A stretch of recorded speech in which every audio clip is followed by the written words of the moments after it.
On est les deux survivants de Manifouchard. Les deux plus vieux survivants. Masculin. Oui, masculin. Oui. Parce que j'ai une sœur qui est plus âgée que moi. Ah bah voilà. Alors moi je suis de 1936. Et toi Bernard? 1923. 1923. Alors ça nous fait une différence importante. Alors Bernard a connu au travail toutes les machines qu'on va vous présenter en miniature, qui sont faites par Gérard Champagne. Alors ça va de la machine à vapeur qui marche, le battage Vendœuvre, la presse à haute densité Vendœuvre, et puis l'état rare, parce que le grain, il faut le trier après l'abattage. De la batteuse, ça commence toujours par un coup de sifflet.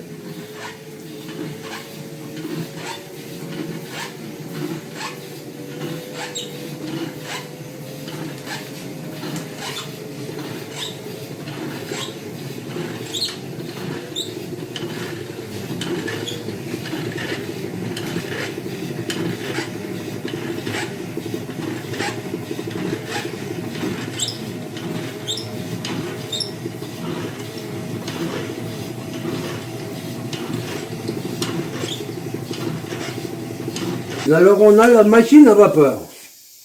La machine à vapeur, c'était une machine très lourde. Quand on allait la chercher à poids, il fallait 5 chevaux. 5 chevaux pour monter la côte.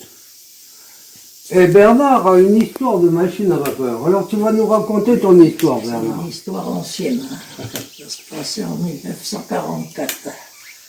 Et il y avait une année sèche.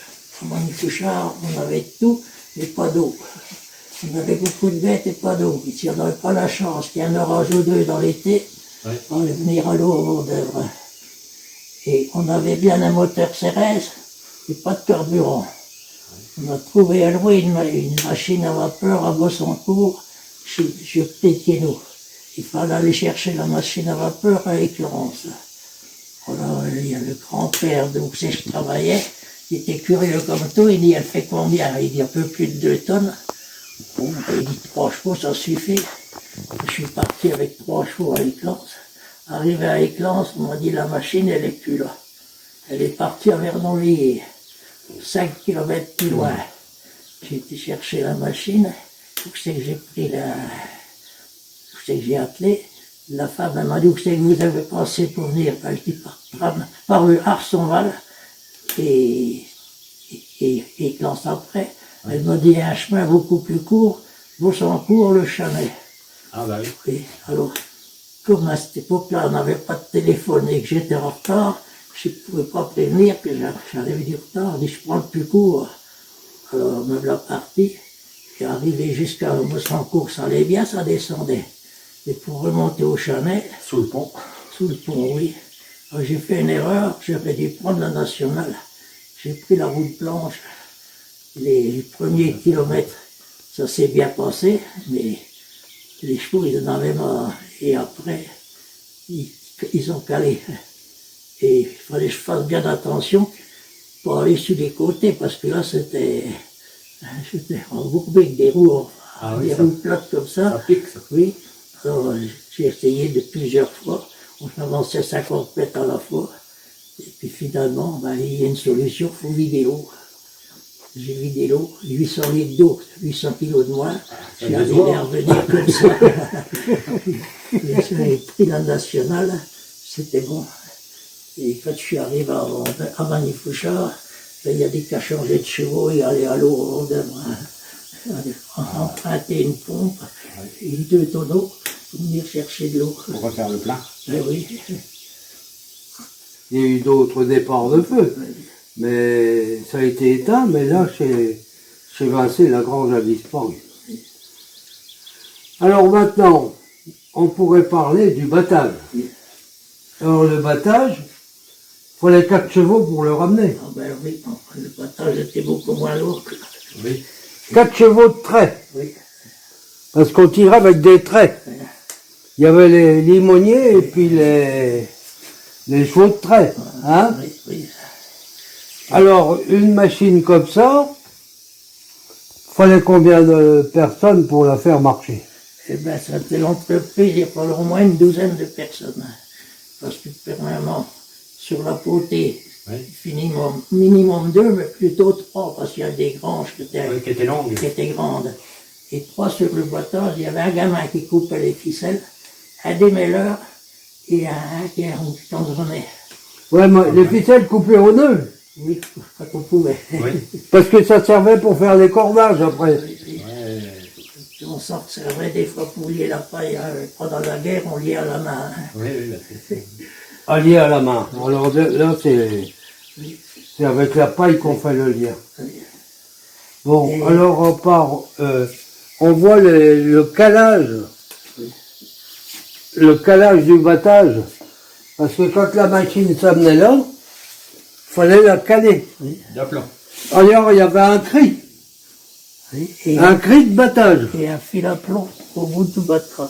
et un fil à plomb au bout de... Alors c'était un cri de battage, lève là le cri de battage. Oui, alors on mettait. Alors on bricolait ça et on mettait des cales de bois Oui, entre la batteuse et les roues. parce que c'était pas toujours bien plat. Oui, c'est sûr. Bon, alors après, ben, il y avait la presse. Oui, La presse, alors c'était des braises à fil de fer, mais il y avait les aiguilles. oui, on passait l'aiguille. On passait l'aiguille avec le fil de fer. Il fallait une personne de l'autre côté pour la repasser dans l'autre aiguille. Ouais, il fallait tirer, et puis une personne qui repassait le fil, là. Oui, voilà le fil de fer, Avec la boucle. avec la boucle. Oui. Et finalement, ça faisait un ballot comme ça. Il fallait 2 personnes pour charrier les ballots. Il fallait 2 à la presse et 2 à la fin, oui. Hein? Oui, et quand, avant on n'avait pas de presse, on avait une botteleuse. Une botteuse à un lien. Oui, Mais il fallait 2 personnes pour charrier ça, et une pour passer et 2 pour, Une de chaque côté. pour faire marcher, pour faire fonctionner le Et dans système. certaines granges, on n'avait pas accès à Poula, on commandait par la presse. Ah Et oui. le la gars messe. qui aiguillait, il avait la courroie dans le dos pendant 8 heures. Hein. Oui. Ouais, parce que la courroie du battage, elle passait là. Oui. Alors celui qui était là, il y avait la courroie qui tournait dans le dos tout le temps. Alors quant au sac, alors les sacs ils sortaient derrière la machine. Faut dire qu'une machine comme ça, qui est très grosse, au maximum elle pouvait faire 200 quintaux par jour. 200 quintaux, mais il fallait 2 personnes pour charger les sacs. Et souvent les sacs on les montait au grenier. Oui, Parce qu'au grenier, il y avait le tarare pour le triage des grains. coltineur, ça voulait dire coltiner les sacs. Ah oui. Ça tapait une moyenne de 600 à 800 tous les jours, des 100 kilos. Oui. Alors si aujourd'hui j'ai mal au genou, je sais un peu Bah, faut pourquoi. pas chercher. Oui. Alors, le tarare, il fonctionnait à la main, avec une manivelle. Pas forcément. Après, on avait des petits moteurs électriques. Ah oui, après, oui. Oui. Et le grain tombait devant. Et il fallait 5 boisseaux pour 5 boissons pour faire 100 kilos. faire 100 kilos. Oui. Mais on réglait après le sac de 100 kilos avec ça. Voilà. Avec la pelle.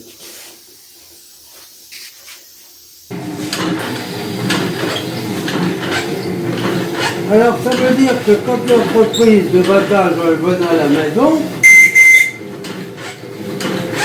c'était une industrie importante. Vous avez compté, il fallait au moins 12 personnes pour faire fonctionner ça. Et tout le monde mangeait à la maison. Et on tuait le cochon avant. À Bernard. Et René il disait, rendu là, ça donne des fonds. Hein? Une année, ma femme leur avait fait des frites. Ah, ils étaient heureux. Ça a changé. Voilà, bah, c'est ce qu'on a connu. c'était le bon temps. Là, c'était le bon temps, mais On travaillait dans mon il y avait de la poussière, hein. Ah oui, il y avait de la poussière par-dessus. et tout. Surtout dans l'avoine. Moi, dans notre entreprise familiale, on n'avait pas affaire à l'entreprise. Parce que mais on avait un petit battage. Oui, ben nous aussi. Hein. Et ça nous faisait du travail toute l'année. Tout l'hiver, oui. Tout l'hiver, on a... Et quand il y avait un berger qui disait « il me faut de la paille de blé », il fallait battre du blé. Après, il disait « je préférais de la paille d'avoine, il fallait rebattre de l'avoine ».